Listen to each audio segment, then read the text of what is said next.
Here we're going to look at using the graphs.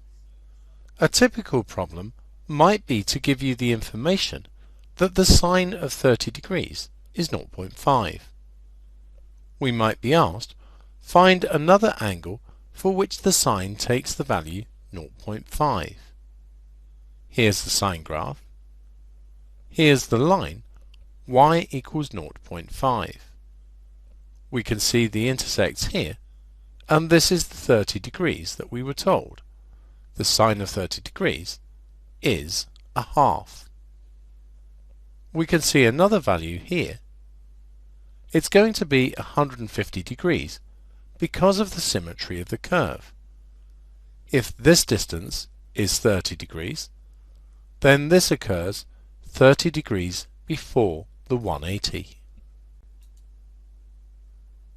We might also be asked, find the angles for which the sine takes the value minus 0.5. Here's the line y equals minus 0.5. We can see an intersection here. This angle will be 210 because that's 180 add 30.